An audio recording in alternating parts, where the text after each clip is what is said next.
Jina la Faisal Salum Feitoto linatajwa kuwa ni moja ya majina ambayo yatakuwa yanafuatiliwa sana katika sajili, katika dirisha la sajili la mwezi huu ama la msimu huu.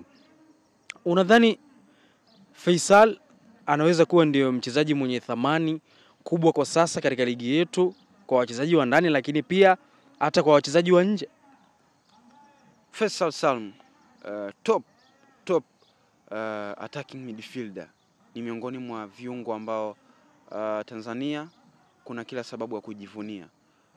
Utakumbuka mchezo wa kirafiki dhidi ya Bafana South Africa, aliweza kung'ara kweli kweli, lakini mbali na hivyo tukija katika majukumu ya klabu yake akiwa na Azam FC amekuwa akifanya vizuri. Utakumbuka msimu uliopita yeye alikuwa ni kiungo ambaye anashindania alikuwa anashindania kwenye zile tuzo za kiungo bora, na kwa bahati hakuweza kuchukua kwa sababu ya kiungo bora ama mchezaji bora msimu. Mchezaji bora pamoja na kiungo bora. Hapa nazungumza kiungo bora kwa sababu ile sehemu ambayo anacheza.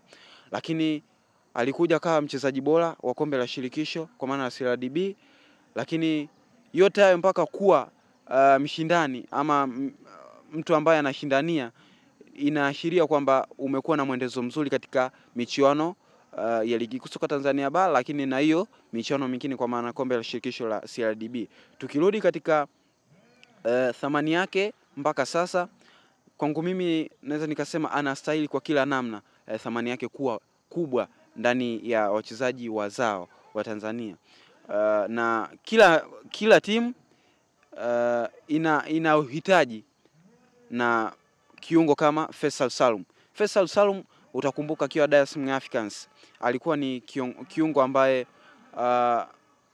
haimbwi sana wala hazungumzwi sana, lakini majukumu yake ndio alikuja kuamua aweze kuondoka Dar es Salaam Africans. Kwa nini wazawa pekee na si kiujumla? Khan ndio mchezaji mwenye thamani kubwa kwa sababu anahusishwa na vilabu vyote viwili vikubwa vya hapa nchini kwa maana Simba na Yanga, lakini pia Kaizer Chiefs ya Afrika Kusini nayo pia inatajwa kutaka saini yake. Faisal Salum ni kiungo ambaye lazima atakupa kile unachokitaka katika safu ya ushambuliaji. Msimu uliopita aliweza kufunga, lakini pia aliweza kuassist. Msimu huu hapa mpaka kufika sasa ameweza kuassist kwa kiasi kikubwa, kwa maana kutekeleza majukumu ya nambari 10. Na kwenye hili hapa Azam FC wana kila namna kujivunia.